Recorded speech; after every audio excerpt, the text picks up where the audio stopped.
Hello, everybody. Tim Hughes here. I'm the CEO and co-founder of DLA Ignites.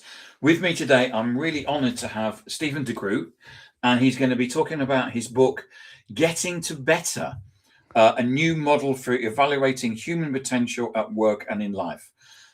Before I start talking about the book, Stephen, where can people find you? People can find me at gettingtobetter.com. That's the easiest place. Information about the book. I'm also on LinkedIn, Instagram, and Facebook. So yeah, you can find me. Stephen de Groot. Getting to Better will take you where you need to be. Before I ask you about the inspiration, I wanted to say I really enjoyed the book. And I just said to you before we came live, if there's any book that can actually help people get better, it's got to be something like this, because you go Wow. into detail, and I don't mean detail from a bad way, but detail from a good way. You have a system that clearly, I sit there and like, how does it? Oh yeah, if you did, yeah. So I just wanted to say that. So tell me, what was the inspiration behind the book? Well, there's so many inspiration. I'm mostly all the people that shared their stories with me over the years. So I've been helping people since I was 6 years old. I went into helping. It became a business. I became an adjunct professor in social work and psychology, and I've been working on finding better ways to help. Because one of the things I found out is as I used different models, they didn't help as much as they promised they would help. Hmm. And so I started building this thing, these sets of dimensions 30 years ago, validated them for 15 with some pretty big names in the front of the book who really know their stuff. And it was really that group, the core council, that said, you got to stop writing about this. You got to stop testing it. The world needs this. Hmm. And so about 5 years ago, I started the journey to bring this very comprehensive model of human betterment, which is extremely comprehensive, but the book has made it simple, right? You do not Yeah. need a degree in PhD or a PhD in psychology, sorry, to read this book and understand how to start making your life better. Hmm. So the inspiration, foster kids, gang members first, and then I moved into like employees and then CEOs and F-35 pilots and some of the top performers in the world. And one of the things that inspired me the most is that as humans, the formula's the same. Yeah. We use different words, but yeah, that's been a big inspiration for me is all those things. You spent 30 years studying human behavior. Out of all the words that you could have chosen, why is the concept of getting to better more powerful than becoming great or reaching the top? Yeah, well, I don't know about you, but I think a lot of us are disillusioned with be the best and perfect and all of this stuff. It's exhausting. And as a matter of fact, I don't even know what those are. And if we've set perfect or the best for ourselves, we've probably set the bar too low.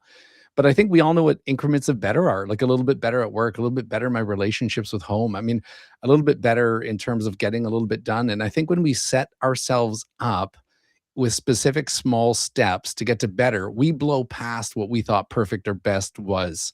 So I like better because it's doable. I like better because it's a perpetual destination and it's always better than the last place we've been. So there's like it's got so much utility. Yeah. But I think the thing is it takes the pressure off. It takes the pressure off of having to set these idealistic pie in the sky that may not be reachable, which just starts to reverse itself and become, disillusioning and overwhelming. Yeah. You talk about the core algorithm as a way Yeah. to simplify human potential. For someone who's hearing this for the first time, how does this formula actually solve the mystery of why we do what we do? Well, I think the cool thing about this book is, yeah, yeah, it's one thing to say it's simple and then it's a core algorithm. Yeah. It's like sounds contradictory, but I think one of the things is the algorithm is just a series of dimensions that humans already know themselves. Like what I did with the book, and I hope you found it this way, that I'm speaking to you through the first 5 chapters. Hmm. Like it's like I'm like saying, hey, you already know this I stuff. can hear your voice in this. Yes. Yeah.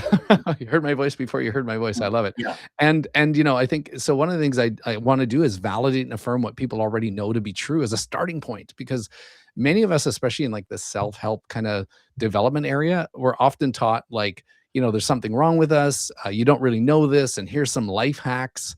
And it's like you're starting fresh when really we already know this stuff to be true. Like we wake up with all of these things inside of us. And so taking the mystery out is validating and affirming, like, hey, guess what? There's nothing wrong with you.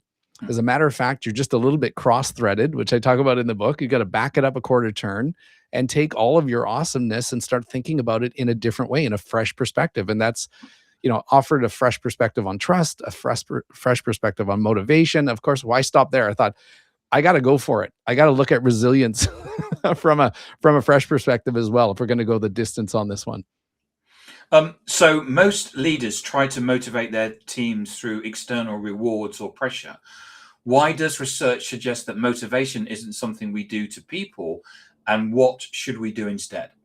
Yeah, well, that's such a motivation is like in the top 3 things that all leaders, probably all humans, parents in particular, struggle with, right? And again, I say it in the book, we don't have it totally wrong, we have it just wrong enough. And I think when it comes to motivation, you hear things like, uh, you know, tighten up the screws, turn up the heat. You hear this idea of like, light a fire under them. Have you heard that? Like it's all the analogies for motivation are violent. That's probably why the approaches feel that way. Mm. And I think, it's about lighting the fire from within. And one of the things I talk about in the book is something called our core 4, our needs, our values, our goals and strengths, right? These internal forces that we wake up with, and that when we're in environments and relationships that align with those, it charges up. Like we get this external and internal force that creates a sense of satisfaction and energy and fulfillment, which drives what I call 4 things. It drives your energy, it drives your focus, it drives your level of commitment, and it drives your effort that you put in. And then by all measures, I think that sounds like motivation to me, right? Practical, tangible motivation. Yeah, in the book, you mentioned 3 states that often hold us back. Oh Can you yeah. walk us through these and explain how they act as invisible barriers to our potential? Yeah, Tim, you ask great questions, by the way. I just want you to know that. Yeah, I call them the 3 great states. Most people have heard of psychological safety. Unfortunately, even though I love the great work of Amy Edmondson and other authors, psychological safety has become this buzzword, and basically it's become very limited. And I think the 3 great states are what I refer to as safe, significant, and situated. Yep. And these are the states that are conditions that are created within our relationships with each other and within our environment. And so it goes beyond psychological safety. Like safe is the first thing. When we're in environments and relationships where we feel physically safe, emotionally, mentally, socially, and even spiritually, that level of comfort and trust, right? And I talk in the book about very specific behaviors that lead to that. The second one is significant.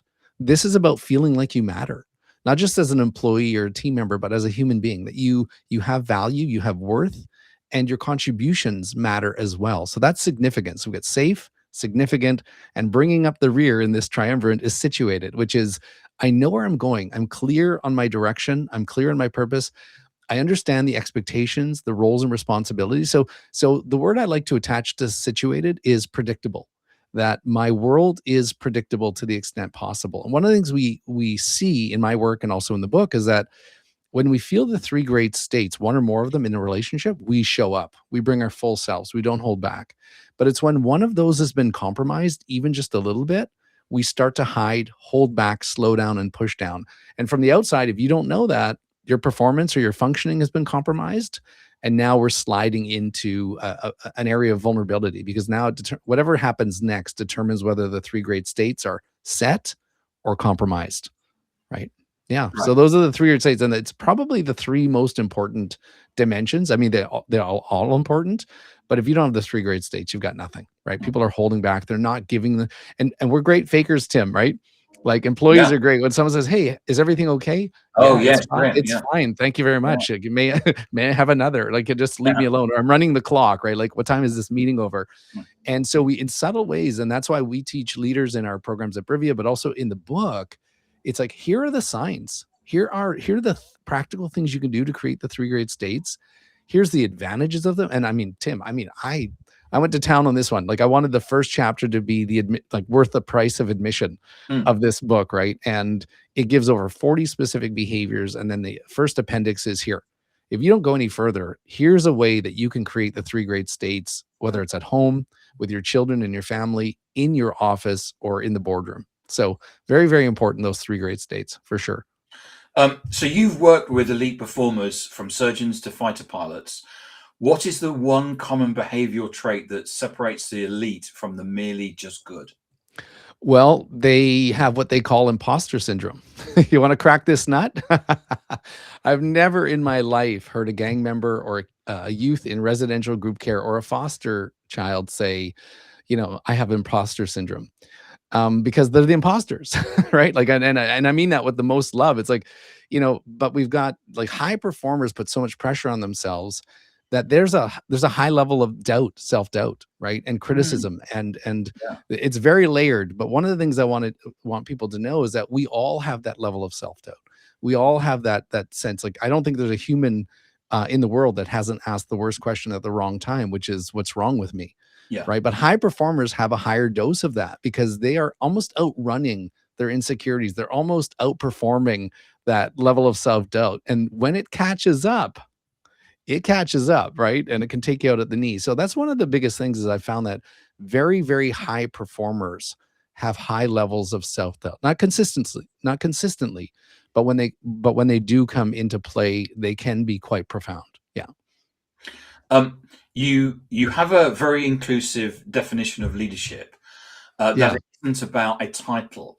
How can a parent or a junior employee use your model to lead from exactly where they are right now? Oh yeah, that's a great. I think I wrote an academic book on leadership, and I tried not to put in a definition because we didn't. I'm like, do we really need another one? They said, well, we're not going to publish it unless you give a definition. So this time I went for it. Like, let's open it up. And leadership is, for me, is leadership is a practice. It's not a title. It's everybody who wakes up in the morning committed and dedicated to improving the lives of other people, to support, to develop, and grow their success. So this is anybody who's invested in another human. And I think by opening it up like that, it does allow everybody to start with where they're at. I don't think I know another human working on a team that doesn't want the best for other humans, including themselves, right? So any effort made towards nurturing, supporting, and developing puts you into a leadership, because leadership is a practice, as I talk about. So you don't need a formal title. You just need to get to work on the things that you're already doing to support the success of the people around you. Yeah. You identify four specific dimensions that drive energy and effort. If a Yeah. leader notices their team is burning out, which one of these dimensions is usually the first to break down? Yeah, it's often, I would say, significant is probably the first dimension, and I think, I'm thinking a lot about this burnout thing. I've been working in child welfare for a long time, so I'm wondering if are we burnt or burnt out, right? Because being burnt is like, I give it my all and no one sees me, right? I show up and I do what I'm asked and I'm not thanked or recognized, right? And I think, or so I think that's a really big piece of that is if people are not feeling significant, um they start to slow down and shut down, right? And if it's not the significant people in this age of disruption, it's having a lack of being situated, not being clear on what's expected of us. And it's the thing about the three great states is when one or more are compromised, it starts to affect our safety, Hmm. right? So as I look around the world right now, I really wonder, I don't wonder, I know that I call them the working wounded. And people are showing up every single day across every sector. They show up to succeed. They want to do their best. And I think if they're not, we don't ask what's wrong with them. We ask what's wrong with the environment or what's wrong with the relationships that they're in, and we Yeah, start there. Yeah. yeah. Um, and looking at that in more detail, so why don't you explain the four dimensions, and so people understand what that is. Yeah, so the four major dimensions that are in the algorithm are what I call the core four: our needs, values, goals, and strengths. And one of the biggest discoveries, you asked me about, high performers, is many high performers don't know their core four. Like, they haven't stopped to think about the meaning. I call it the meaning in their motivators. So the core four are like forces of meaning and motivation. So when we're experiencing them, so when my needs are being met to some degree, when my values are being fully aligned in the environment, when my goals are being accomplished or I see them getting knocked down and my strengths are being identified and leveraged, man, that's like, and we're not even talking about, like, this isn't like, I work with people through the pandemic. I work in child death reviews and child welfare and in the military, some pretty hard times, and surgery, of course. Like, they're dealing with end of life quite often, right? And complicated cases. That's not what bothers them. right? I think when they're in moments where they're experiencing meaning. So I talk about three things, not so much in the book, but around the book, is matter, meaning, and manageability. Mm.